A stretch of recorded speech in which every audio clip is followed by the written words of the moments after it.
नमस्कार, मैं हूं फरहान। कोई भी देश हो, जब वह विश्व में अपनी धाक बनाना चाहता है, विश्व गुरु बनना चाहता है, तो उसकी सबसे पहली कवायद यह होती है कि वह अपने आसपास के देशों में क्या चल रहा है इस पर ध्यान दे। क्या भारत इस वक्त अपने देश से बाहर ध्यान दे रहा है, या फिर देश के अंदर हिंदू मुसलमान की राजनीति भुनाने में लगी हुई है मौजूदा सरकार? हमारे बगल में ही म्यांमार में एक ऐसी घटना घट गई है जिससे हमें सचेत रहना चाहिए था, और जो काम चीन ने कर दिया है वह कहीं ना कहीं भारत को करना चाहिए था। क्या किया है चीन ने, मैं आपको बताता हूं, इस वीडियो में अंत तक बने रहिए। म्यांमार का उत्तरी हिस्सा है जिसका नाम है काचिन। यहां पर दुर्लभ प्रकार का, बहुत ही अच्छी क्वालिटी का खनिज प्राप्त होता है, खनिज निकाला जाता है, और चीन हमेशा इस तरह के देशों में उसकी नजर रहती है। और खास तौर से भारत के जितने भी सीमावर्ती देश हैं उसमें चीन कहीं ना कहीं अपनी पकड़ बनाना चाहता है, आर्थिक रूप से भी और एक बलपूर्वक भी वह कहीं ना कहीं पकड़ बनाना चाहता है।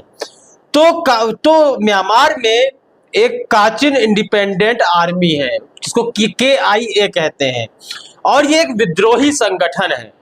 और किसी भी देश के विद्रोही संगठन को कोई एक शक्तिशाली देश हवा देता है इस मकसद से कि उस देश के खनिज कैसे निकाले जाए, चाहे उस देश में तेल हो या अन्य प्रकार के खनिज हो, शक्तिशाली देश हमेशा नजर रखता है। तो ऐसे ही म्यांमार पर चीन की नजर थी।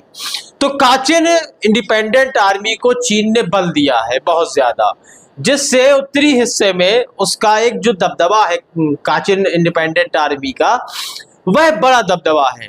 और जो यहाँ से खनिज निकलता है, यह विश्व में निकलने वाले खनिज का, दुर्लभ खनिज का 45% केवल म्यांमार से निकल रहा है। सोचिए कितनी भारी मात्रा में खनिज निकल रहा है।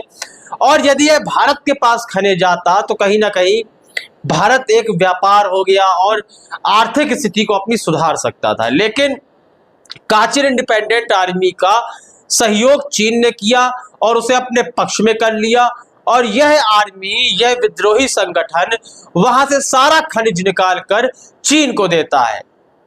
और यह बहुत अच्छे दामों में नहीं दिया जाता है, केवल बदले में बंदूकें मिलती हैं, गोला बारूद मिलता है कि वह अपनी आर्मी को मजबूत करे रहे, कुछ ट्रेनिंग मिल जाती होगी, बहुत ज्यादा पैसा नहीं मिलता है, केवल लड़ने के लिए सारे हथियार मिलते हैं। उतने के बल पर यह पूरा खनिज चाइना में जा रहा है, जिस वजह से चाइना आर्थिक रूप से मजबूत हो रहा है।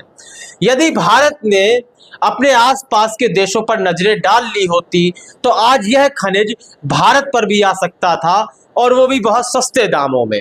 तो इस संबंध में अपनी राय कमेंट सेक्शन में अवश्य दें, कार्यक्रम को लाइक और शेयर करें।